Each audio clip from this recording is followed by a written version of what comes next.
Good afternoon. I've today left hospital after a week in which the NHS has saved my life, no question. It's hard to find words to express my debt, but before I come to that, I want to thank everyone in the entire UK for the effort and the sacrifice you have made and are making. When the sun is out and the kids are at home, when the whole natural world seems at its loveliest and the outdoors is so inviting, I can only imagine how tough it has been to follow the rules on social distancing. I thank you because so many millions and millions of people across this country have been doing the right thing. Millions going through the hardship of self-isolation, faithfully, patiently, and with thought and care for others as well as for themselves. I want you to know that this Easter Sunday, I do believe that your efforts are worth it and are daily proving their worth. Because although we mourn every day those who are taken from us in such numbers, and though the struggle is by no means over, we are now making progress in this incredible national battle against coronavirus. A fight we never picked against an enemy we still don't entirely understand.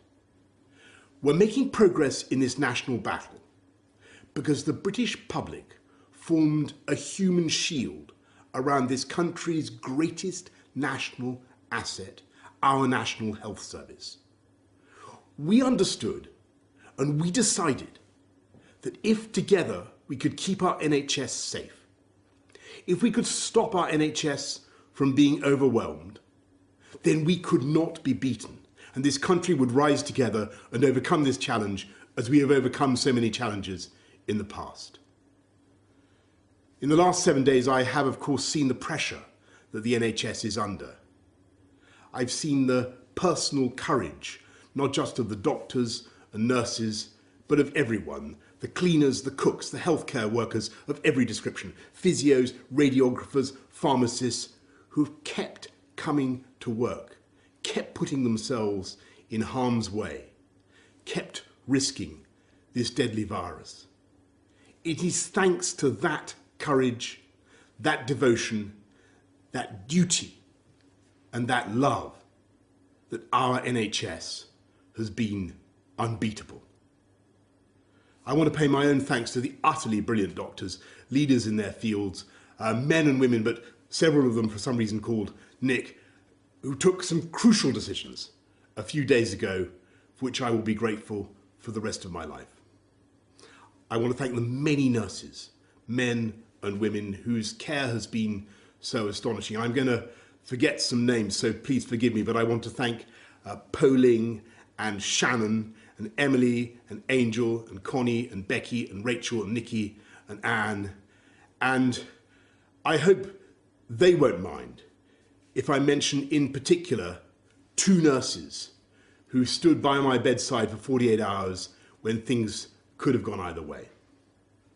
They're Jenny from New Zealand, in Invercargill on the South Island to be exact, and Luis from Portugal near Porto.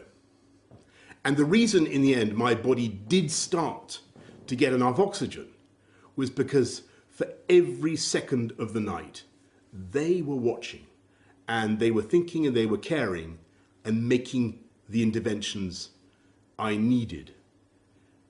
So that is how I also know that across this country, 24 hours a day, for every second of every hour, there are hundreds of thousands of NHS staff who are acting with the same care and thought and precision as Jenny and Luis. That is why we will defeat this coronavirus and defeat it together. We will win because our NHS is the beating heart of this country. It is the best of this country. It is unconquerable. It is powered by love. So, thank you from me, from all of us, to the NHS. And let's remember to follow the rules on social distancing, stay at home, protect our NHS, and save lives. Thank you, and happy Easter.